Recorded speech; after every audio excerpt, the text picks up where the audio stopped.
Hello मेरे प्यारे साथियों, नमस्कार। मैं महेश राजगुप्ता स्वागत करता हूं आपके अपने यूट्यूब चैनल परीक्षा एकेडमी पे। दोस्तों, आज के सेशन में हम गुप्त काल से प्रश्न करने वाले हैं। आज का जो हमारा चैप्टर है वो है गुप्त काल। गुप्त काल से ही आज के इस सेशन में हम एमसीक्यू के द्वारा गुप्त काल को सारे प्रश्न करेंगे। ठीक है, तो चलिए आज की क्लास को शुरू करते हैं। उससे पहले मेरे प्यारे साथियों, अगर आप इस यूट्यूब चैनल पर नए हो तो सबसे पहले चैनल को सब्सक्राइब कर लें और बेल आइकन को ऑन कर लें, जिससे आपको हर एक क्लास का नोटिफिकेशन आप तक पहुंचता रहे। ठीक है, तो चलिए आज की क्लास को शुरू करते हैं। चलिए आज के क्लास का जो पहला प्रश्न है, पहला प्रश्न देखते हैं। पहला प्रश्न क्या है, चलिए देखिए। पहला प्रश्न क्या है कि नगरों का क्रमिक पतन किस काल की एक महत्वपूर्ण विशेषता थी। ये सेशन जो आपको कराया जा रहा है टॉपिक वाइज टॉपिक यानी कि चैप्टर वाइज चैप्टर, आपको ये सेशन में आपको क्लास कराए जाते हैं। ठीक है, इससे आपको क्या होंगे, जितने भी आपके, अगर मैं बात करूं बिहार में, ठीक है, बिहार शिक्षक भर्ती की मैं बात करूं, झारखंड में झारखंड टेट की बात करूं, या फिर किसी भी एग्जाम की आप बात कर ले, यूपी में आप बात कर ले, ठीक है, यूपी टेट, सुपर टेट, जितने भी आपके टीचिंग एग्जाम से प्रश्न होते हैं जो पूछे जाते हैं, आप देखेंगे कि इसी प्रकार के आपसे प्रश्न पूछे जाते हैं। क्योंकि जो मैं डिस्कस करता हूं, जो भी प्रश्न मैं आपके सामने कराता हूं, ये सारे प्रश्न किसी ना किसी एग्जाम में पूछे ही गए हैं, वही प्रश्न आपके सामने डिस्कस कराया जाता है। तो चलिए आज की क्लास को शुरू करते हैं, है ना। पहला प्रश्न क्या है कि नगरों का जो क्रमिक पतन है वो किस काल की एक महत्वपूर्ण विशेषता थी। ठीक है, क्या गुप्त काल की थी, प्रतिहार काल का था, राष्ट्रकूट का था, या फिर पाल वंश का। तो हम गुप्त काल की बात करेंगे तो आप लोग को समझ में आ गया होगा कि नगरों का क्रमिक पतन की बात कर रहा है, तो किसका था, तो गुप्त काल का एक महत्वपूर्ण विशेषता ये थी। अगला प्रश्न देखेंगे। अगला प्रश्न क्या है, गुप्त काल की सोने की जो मुद्रा को कहा जाता था। इंपॉर्टेंट प्रश्न है, आपसे पूछा जाता है जो गुप्त काल की जो सोने की जो मुद्रा, ठीक है, चांदी का मुद्रा और सोने की मुद्रा, ये दोनों चीज पूछा जाता है ना। क्या दिनार कहते थे, निष्क कहते थे, काकनी कहते थे, या फिर कापर्सन कहते थे।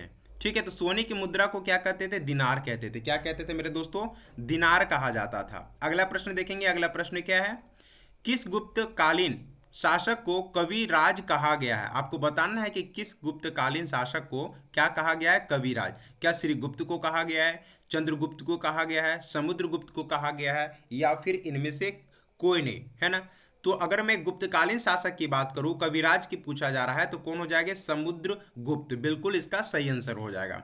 अगला प्रश्न देखते हैं। अगला प्रश्न क्या है, गुप्त शासकों द्वारा जारी किए गए चांदी के सिक्के कहलाते थे। चलिए बताएंगे क्या कहलाते थे। अभी सोने के सिक्के हम लोग बात किए जिसको दिनार बोला जाता था, ये चांदी के सिक्के पूछ रहे हैं तो क्या कहलाते हैं, क्या रूपक कहलाते थे, दिनार कहलाते थे, पर्ण, या फिर कापर्सन। ठीक है, तो ये आपका जो कारसापन जो है ये बिल्कुल आपका सही आंसर हो जाएगा। ठीक है, अगर यहीं पे सोना पूछता तो क्या आप करते, दिनार करते, चांदी पूछता है तो क्या आप करोगे, कार्सपर्ण। ठीक है, अगला प्रश्न देखते हैं। अगला प्रश्न क्या है, किस वंश के शासकों ने मंदिरों एवं ब्राह्मणों को सबसे अधिक ग्राम अनुदान में दिया। चलिए बताएंगे, इंपॉर्टेंट प्रश्न है। तो गुप्त वंश, पाल वंश, प्रतिहार वंश, या फिर इनमें से कोई नहीं। देखिए, तो किस वंश के शासकों पूछा जा रहा है कि जो मंदिरों एवं ब्राह्मणों को जो सबसे अधिक ग्राम जो अनुदान में दिए थे वो कौन से वंश के थे। तो बिल्कुल हम गुप्त काल से प्रश्न कर रहे हैं, तो इसका आंसर क्या हो जाएगा, गुप्त वंश ही बिल्कुल इसका सही आंसर हो जाएगा। अगला प्रश्न देखेंगे। अगला प्रश्न क्या है, ठीक है, गुप्त युग में भूराजस्व की दर थी, क्या थी, जो गुप्त काल में भूराजस्व की जो दर थी वो क्या थी, उपज का चौथा भाग, उपज का छठा भाग, उपज का आधा भाग, या फिर इनमें से कोई नहीं। तो देखिए, गुप्त युग में अगर मैं भूराजस्व की बात करूं तो उपज का छठा भाग होता था। ठीक है, ऑप्शन नंबर बी बिल्कुल सही है। अगला प्रश्न देखिए। अगला प्रश्न क्या है, नालंदा विश्वविद्यालय की स्थापना का युग है। आपसे पूछ रहा है कि नालंदा विश्वविद्यालय की जो स्थापना का जो युग है वो कौन से युग में किया गया था। क्या मौर्य युग में हुआ, कुषाण युग में, गुप्त काल में, या फिर पाल। ठीक है, तो नालंदा विश्वविद्यालय की स्थापना किसने किया था, कुमार गुप्त, है ना। तो यह क्या हो जाएगा, गुप्त हो जाएगा, है ना।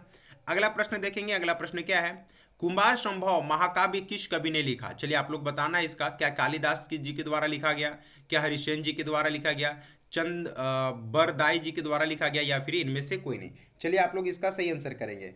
तो देखिए, जो कुमार संभव है किसके द्वारा लिखा गया था यह महाकाव्य, तो कालिदास जी के द्वारा। किसके द्वारा, कालिदास जी के द्वारा यह लिखा गया था। अगला प्रश्न देखेंगे। अगला प्रश्न क्या है, हुनों का आक्रमण वर्णित है। हुनों को जो आक्रमण के बारे में जो बताया गया है वो किस में वर्णित है? क्या भित्री अभिलेख में है, प्रयाग प्रशस्ति में है, जूनागढ़ अभिलेख में है, या फिर मथुरा अभिलेख में है? ठीक है, तो देखिए हुनों का जो आक्रमण का जो वर्णित के बारे में बताया गया है किस में है, तो वो भित्री अभिलेख में बताया गया है। किसमें? भित्री अभिलेख में यह बताया गया। अगला प्रश्न देखेंगे, किसने समुद्रगुप्त को भारत का नेपोलियन कहा? इंपॉर्टेंट प्रश्न है।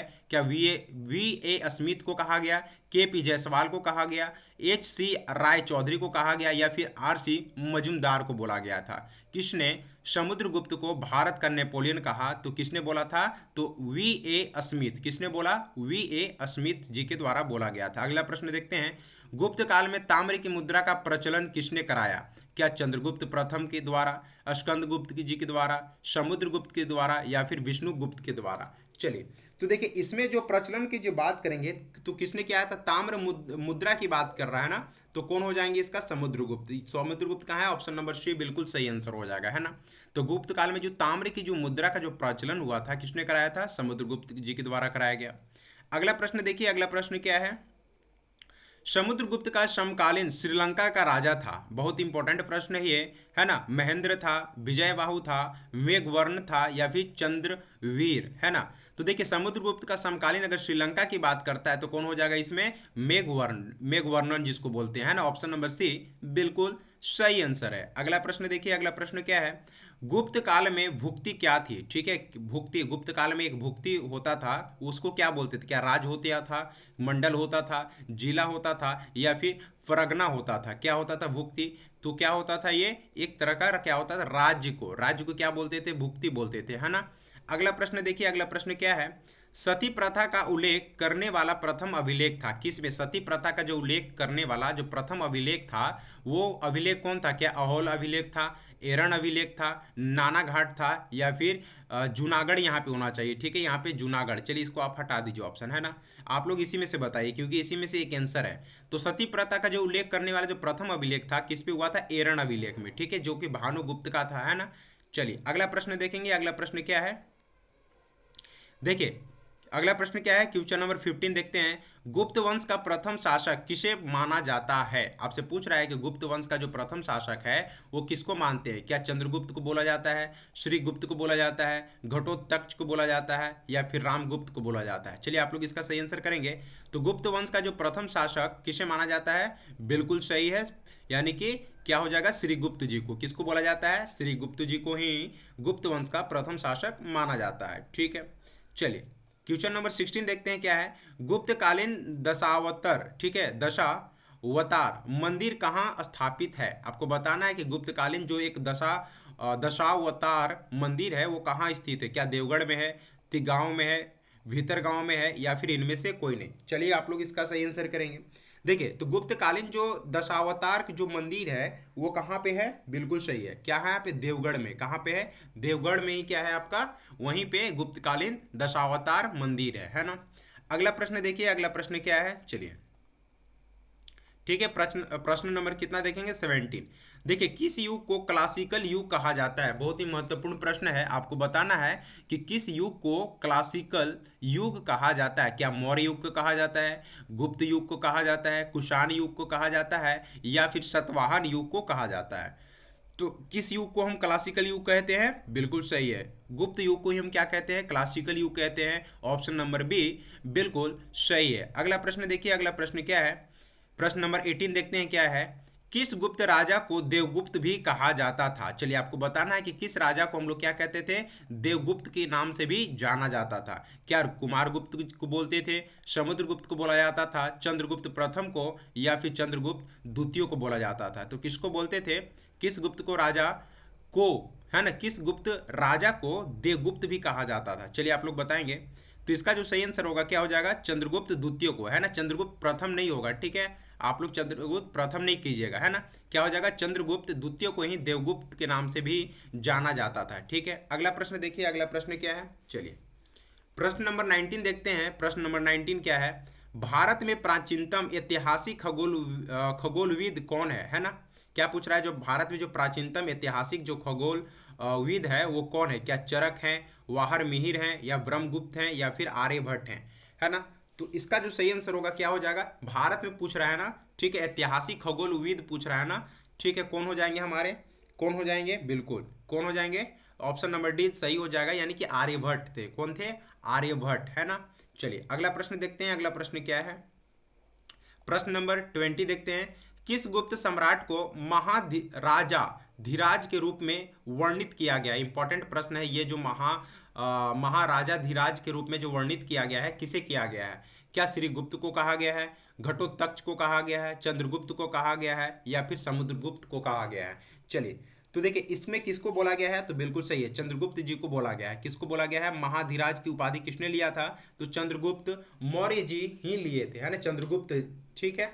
चलिए अगले प्रश्न देखते हैं। चलिए यहीं पे हम लोग का आज के सेशन में 20 प्रश्न थे, जो कि सारे प्रश्न क्या थे, बहुत ही महत्वपूर्ण थे। आज का क्या टॉपिक था हमारे, किस टॉपिक से हम लोग प्रश्न किए, गुप्त काल के, ठीक है। इसका सेकेंड पार्ट भी आपको बहुत जल्द करा दिया जाएगा।